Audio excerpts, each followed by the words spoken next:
Alhamdulillahilladzi ba'atha nabiyyana Muhammadan sallallahu alaihi wasallam rahmatan lil anam wa khassahu bi syari'atin samhatin mustamilatin 'ala al-hikam wal ahkam wa ashhadu an la ilaha illallah wahdahu la syarika lahu malikul quddus salam wa ashhadu anna sayyidana wa nabiyyana Muhammadan sallallahu alaihi wasallam abduhu wa rasuluhu afdalul anam wa misbahul dhulam wa rasulul malikil a'lam.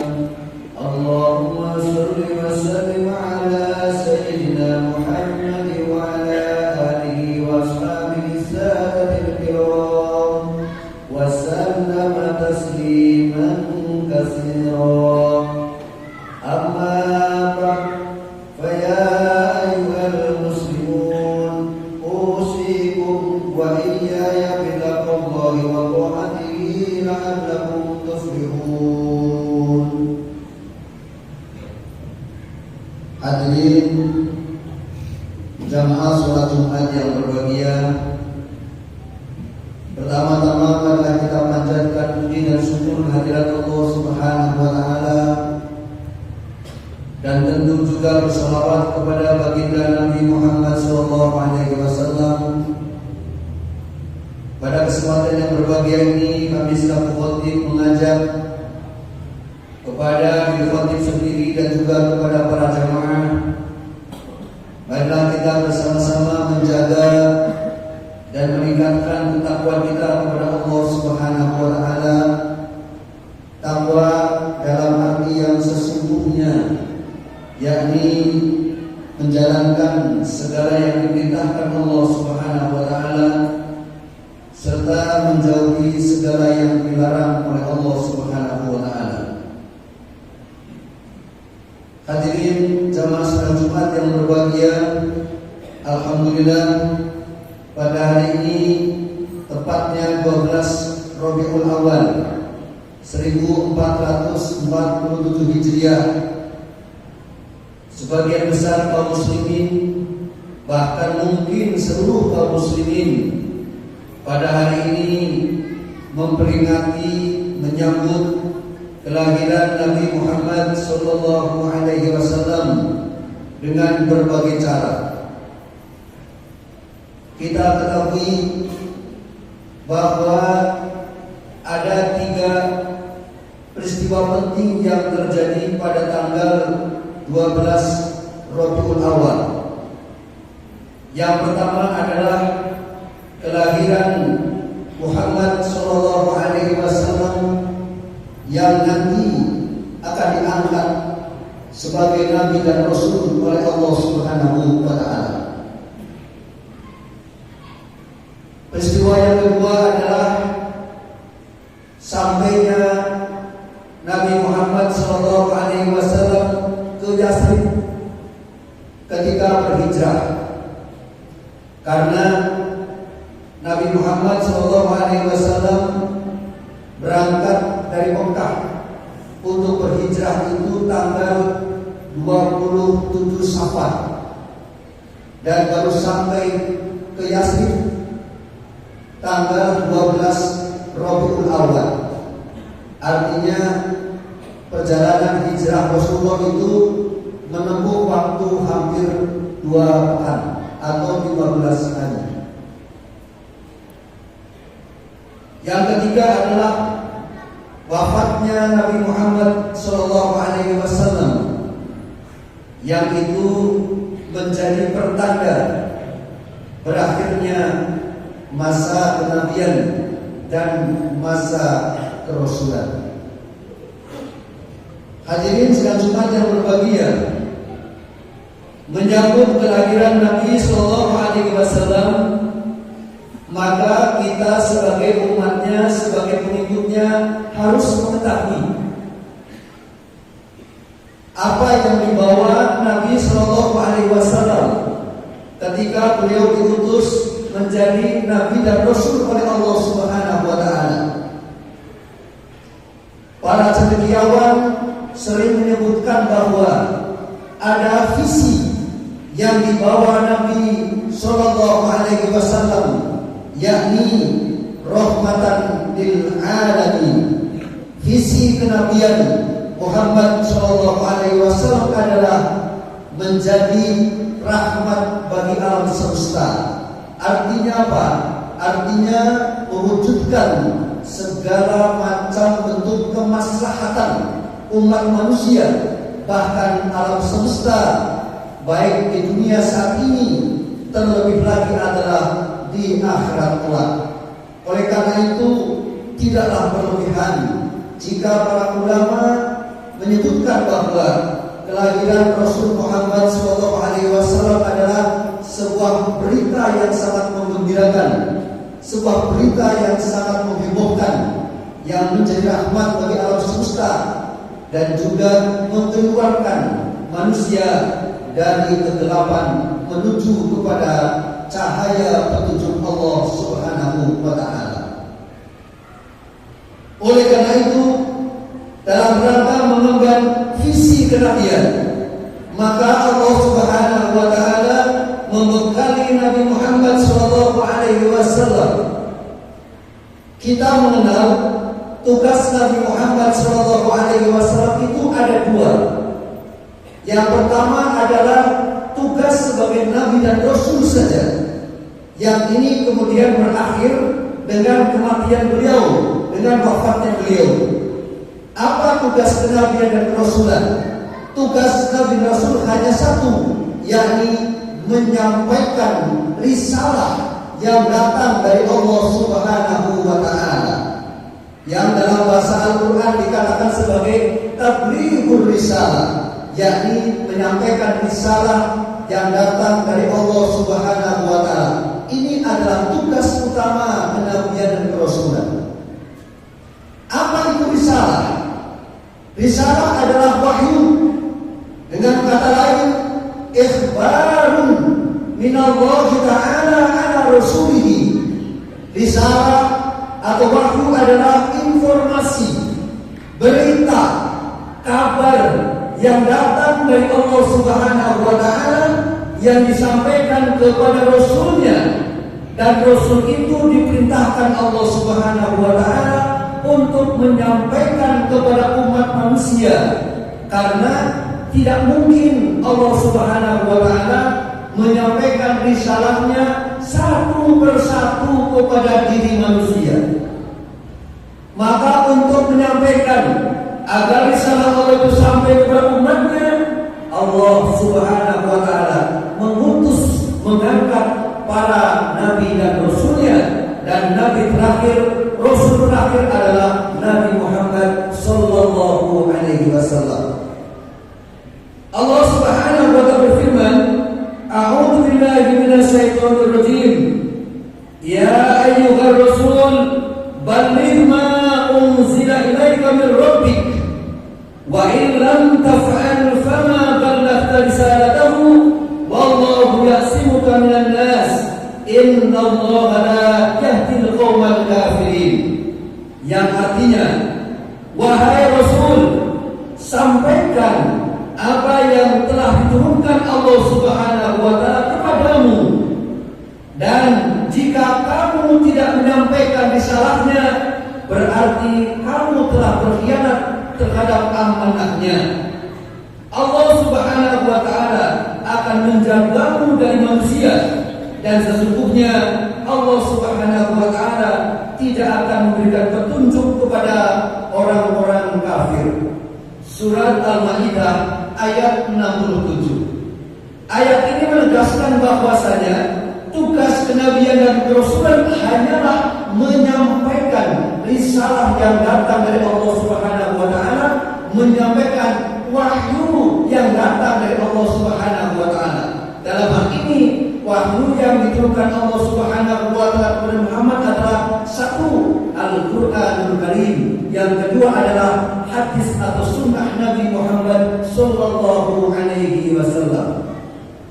Hadirin sidang Jumat yang berbahagia, tugas kenabian dan kerasulan semata-mata hanya menyampaikan risalah.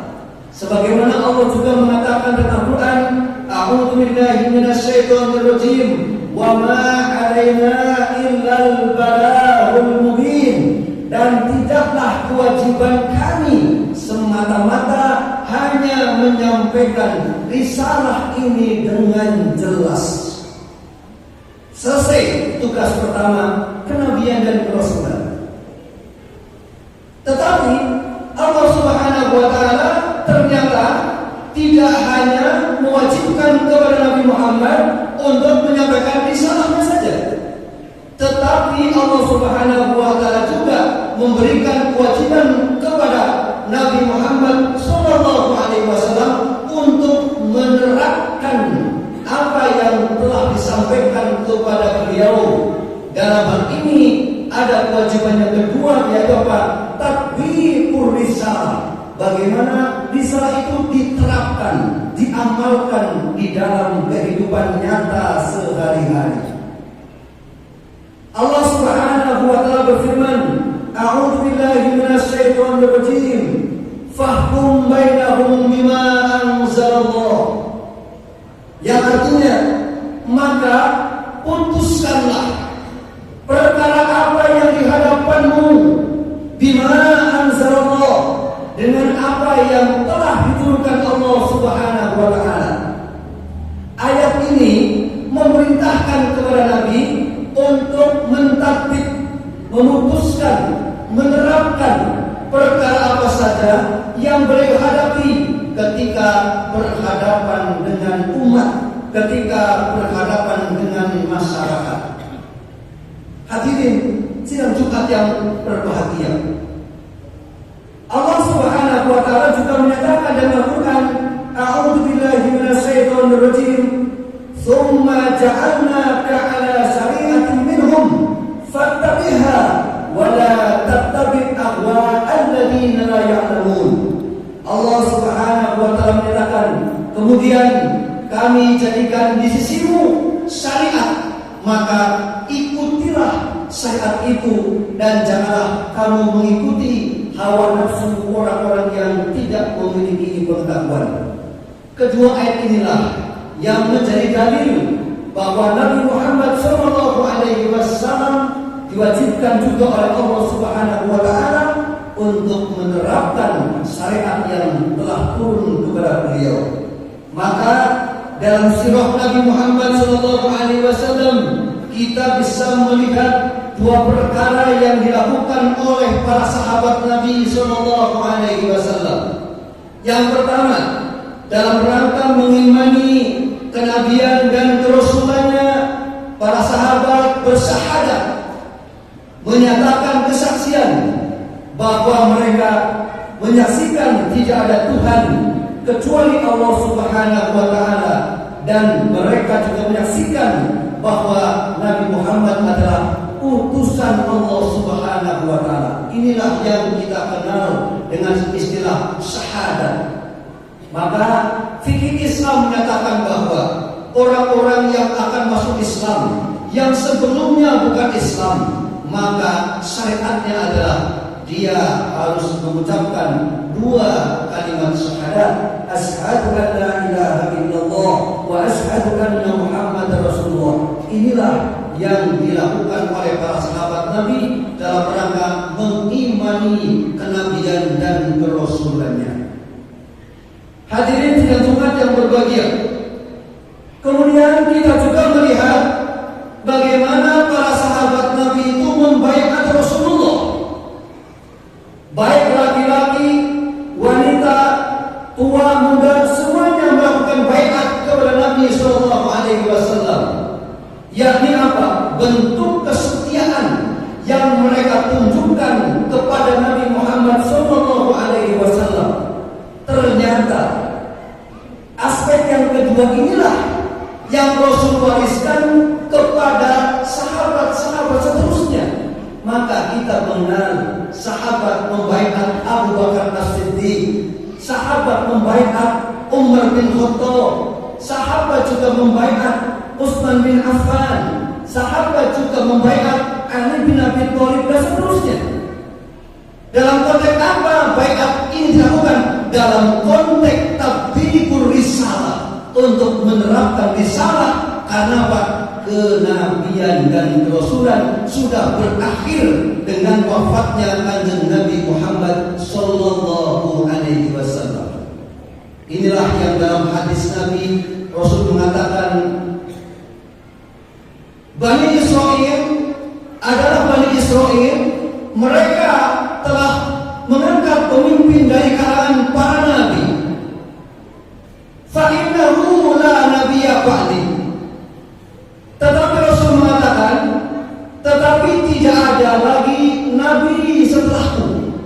Karena Bani Israel tasursuhumul anbiya, adalah Bani Israel, mereka telah mengangkat pemimpinnya dari para nabi. Fa in halaka nabiyyun khalafahu nabiyyun. Ketika nabi mereka wafat, diganti oleh Allah Subhanahu wa taala nabi yang baru. Fa innahu la nabiyya ba'di. Akan tetapi tidak akan ada lagi nabi sepeninggalkan. Artinya apa? Rasulullah adalah nabi dan rasul terakhir. Wa satakunu khulafa'un. Tetapi sepeninggalku, kata Nabi, akan ada, akan banyak. Siapa itu? Khulafa'un. Khulafa adalah bentuk jamak dari khalifah. Artinya apa? Para pemimpin-pemimpin pengganti Rasulullah Muhammad sallallahu alaihi wasallam. Inilah fakta yang bisa kita lihat kemudian dalam rangka tatbiqur risalah. Maka apa? Estafeta kepemimpinan berlanjut.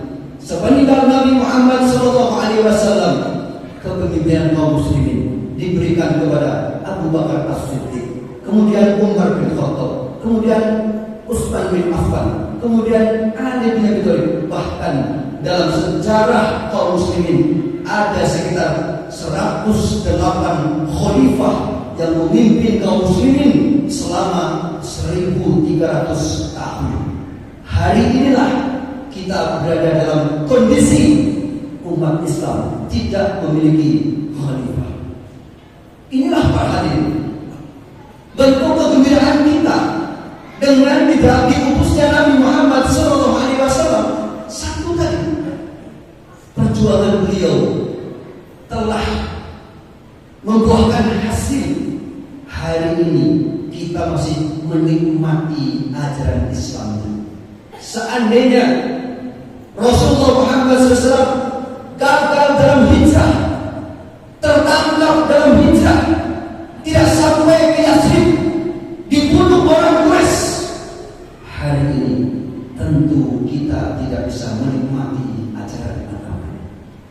Inilah kesuksesan beliau dalam membawa risalah Allah Subhanahu wa taala, mentabligh risalah Allah Subhanahu wa taala, sekaligus mentabligh risalah Allah Subhanahu wa taala.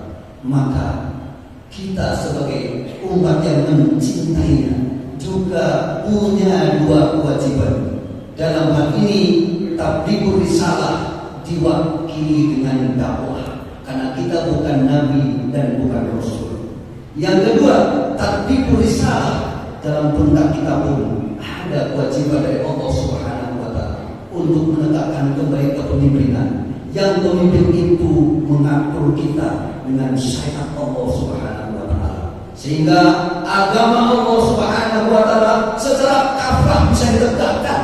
Hari ini kita hanya bisa berislam dalam tataran akidah dan akhlak saja, tetapi dalam syariat itu pun terbatas pada ubudiyah saja.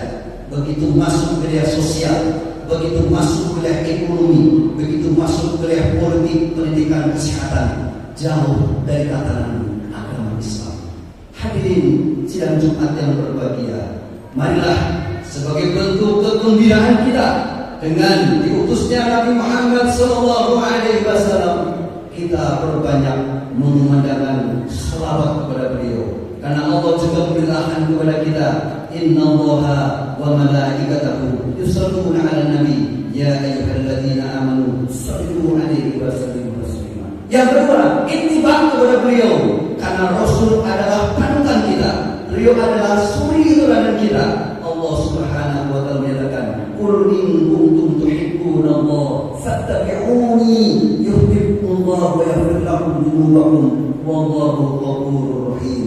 Barakallahu li wa lakum wa lisa'il muslimin. Aqulu qouli hadza wastaghfiruhu innahu huwal ghafurur rahim.